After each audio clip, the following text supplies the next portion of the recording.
श्रीमद् भगवद गीता 13वां अध्याय भाग 3।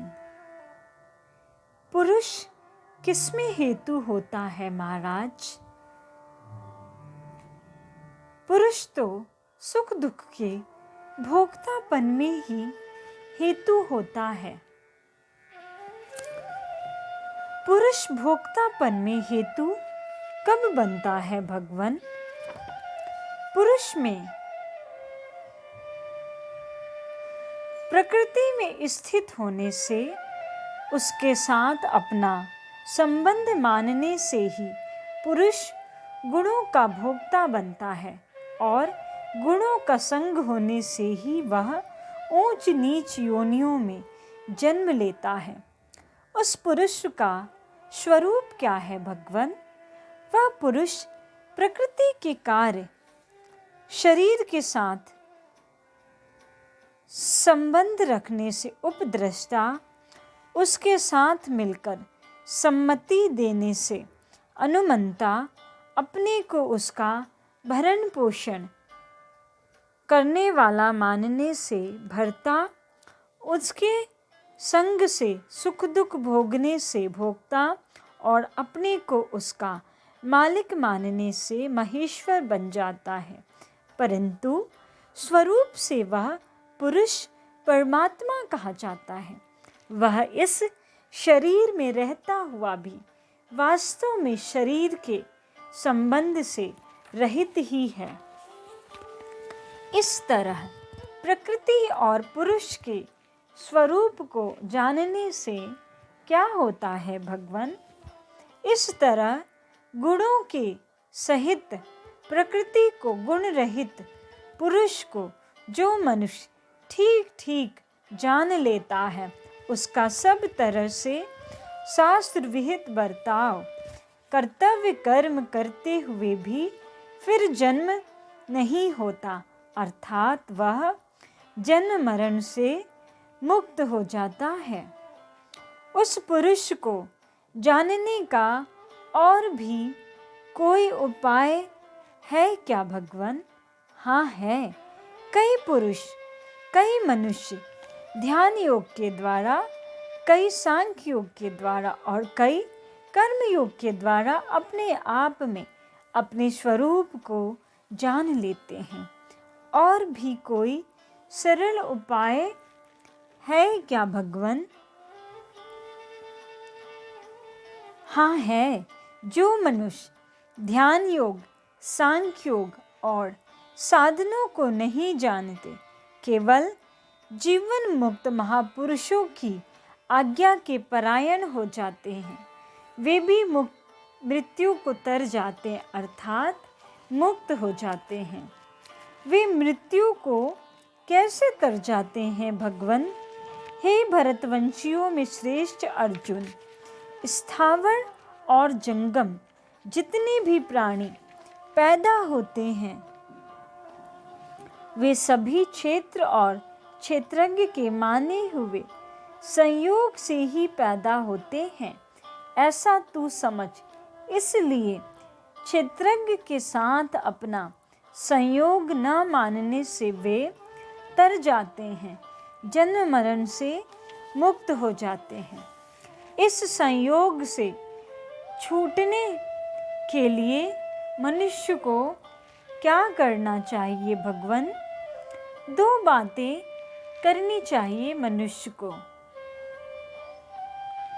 स्वतः सिद्ध परमात्मा के संबंध को पहचानना और प्रकृति अर्थात शरीर से संबंध तोड़ना।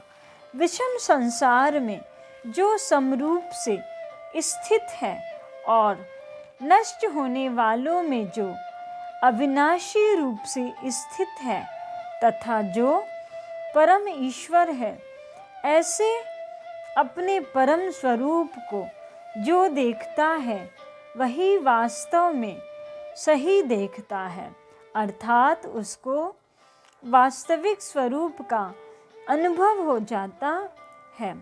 सब जगह समान रूप से परिपूर्ण परमात्मा के साथ एकता होने से शरीर के साथ तादात्म्य का अभाव हो जाता है। फिर वह अपने द्वारा अपनी हत्या नहीं करता, अर्थात शरीर के मरने से अपना मरना नहीं मानता। इसलिए वह परम गति परमात्मा को प्राप्त हो जाता है। अपने परमात्मा के संबंधों को पहचानने की बात तो बता दी। अब यह बताइए कि प्रकृति अर्थात शरीर से संबंध कैसे तोड़ें। संपूर्ण क्रियाएं प्रकृति के द्वारा ही होती हैं। ऐसा ठीक बोध होने से वह अपने में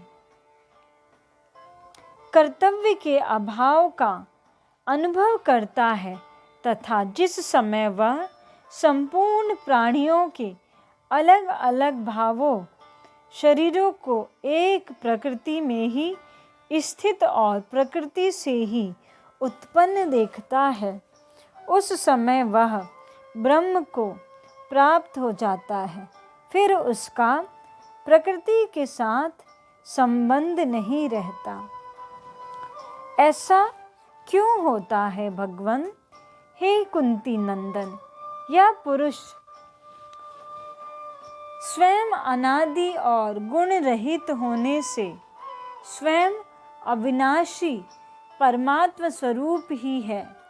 यह शरीर में रहता हुआ भी वास्तव में न करता है और न लिप्त होता है, अर्थात यह कर्ता और भोक्ता नहीं है। यह लिप्त कैसे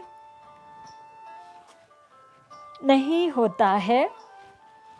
जैसे आकाश सर्वत्र व्याप्त होते हुए भी अत्यंत सूक्ष्म होने के कारण किसी वस्तु, व्यक्ति आदि में कभी लिप्त नहीं होता, ऐसे ही वह पुरुष सब जगह परिपूर्ण होते हुए भी किसी भी शरीर में किंचित मात्र भी लिप्त नहीं होता।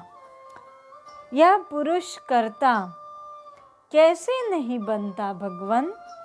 हे भारत, जैसे एक ही सूर्य संपूर्ण शरीर को प्रकाशित करता है पर उसमें प्रकाशित करने का कर्तव्य नहीं आता, ऐसे ही यह क्षेत्रज्ञ संपूर्ण क्षेत्र को प्रकाशित करता है पर उसमें कर्तव्य नहीं आता, प्रत्युत प्रकाश मात्र ही रहता है। इस तरह जो ज्ञान रूपी नेत्र से क्षेत्र और क्षेत्रज्ञ के भेद को तथा प्रकृति और उसके कार्य से अपने को अलग अनुभव कर लेते हैं, वे परमात्मा को प्राप्त हो जाते हैं। ओम शांति।